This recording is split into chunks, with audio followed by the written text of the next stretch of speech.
Welcome back to our GMNC show. With me this morning, I've got the lovely Prathisha Singh. Prathisha, good morning. Hi, Taryn. How are you? I'm well, and yourself? Good, thank you. Did you have a good week? I did, and you? Oh, no, fantastic. I think it was a great one, a well-needed one. That's good. That's epic. It was your birthday. It was lovely, yeah. Nice. Getting old isn't always that great, but in any way. I hope you had a lovely celebration Thank anyway. you. It was really lovely. Got very spoiled. So, Prathisha, what is our daily inspiration this morning? So, it's a bit of a heavy one this morning. It's about breaking the cycles of shame. Okay, so shame is like literally a stop sign between you, the perfect relationship, you, your dreams, you, and having inner peace and just feeling happy. Okay, so that's why it's so important to talk about shame. So when we talk about shame, I'm talking about that feeling, you know, that sick feeling when you've done something that you wish you could just take back. Yeah.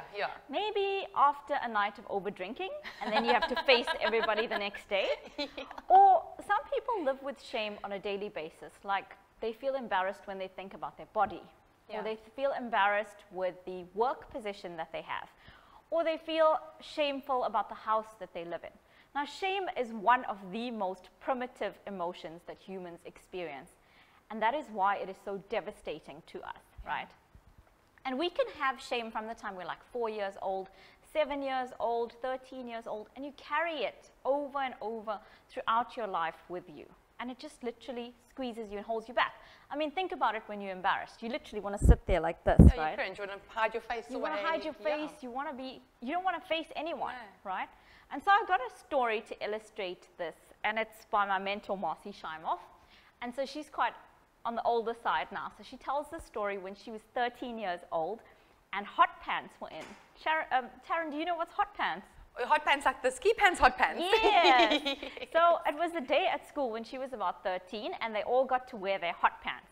Now, Marcy was about 15 kgs overweight at the time, okay? But she had these gorgeous pink hot pants, and she wore them to school, and she said she felt amazing.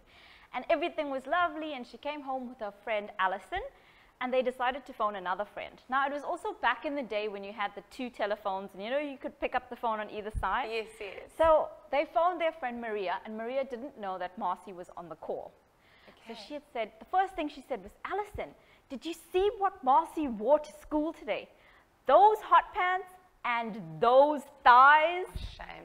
Yeah. And Marcy says that the words, those thighs, ring in her ears like up until maybe 10 years ago. And she's in her 60s now. It's amazing what words can do, isn't it? Yes. So have you had an experience like that? You don't have to share it, but I'm sure we've all had those similar experiences. Had it, right? It knocks your self-confidence. And it carries with you. It doesn't kind of leave you. Those phrases stick in your mind like glue, right? Yeah. So today we're going to talk about breaking those cycles of shame. And I've got 3 ways for you to do it. The first one is start noticing when it comes up. So what is the trigger for you? Who's in the room when you're feeling shameful? What is happening when you're feeling shameful? Just start becoming aware of it, step 1, okay? Step 2 is talk about it. Find somebody that you can really trust and talk about it. Because there's this quote, and I can't remember who says it, but it goes something like, the sicker you are depends on the secrets you carry. How sick you feel depends on what type of secrets you carry. So shame doesn't like it when we bring it to the surface. It wants to be this hidden secret that plays in our mind over and over again. It almost festers with the secrecy of it, if that makes sense. Yes, yeah. It's like when you talk to a friend about something, you automatically release it and feel better, right? I know for us girls, no, like we love doing that, I don't know about guys, because getting them to talk is a bit more challenging, but with us, it generally you works offload that and way. you feel better, yeah.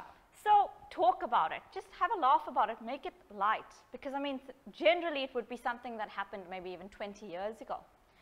And the third one is empathy and compassion. So shame also cannot exist where there's empathy and compassion. You can't feel embarrassed if you're compassionate about yourself. Yeah. Okay, so I did this bad thing. Okay, but that's fine. Let's make peace with it. You can't change the past anyway. No. And the other thing, so if it's like body shame, make peace with it. Okay, I'm going to exercise 3 times a week. Okay, I'm going to eat better. Make peace with yourself, so then the shame kind of dissipates. Yes. So that's the third one I have for you. Absolutely love it, Prathisha. I love this morning's inspiration because we can all relate to it on so many levels, can't we? And it's, I mean, we talk about dreams and goals and stuff, but if you're feeling so miserable, how do you even focus on positive things? You can't, that big barrier holding you back. Literally, it's like the stop sign. Prathisha, thank you so much for your inspiration this morning. What a lovely message. And it's something we can all use in our daily lives to get through our shameful barrier that we keep within ourselves, isn't it? Definitely, just let it go. We'll just let it go. And on that slot, while letting it go, we're going to go into an ad break.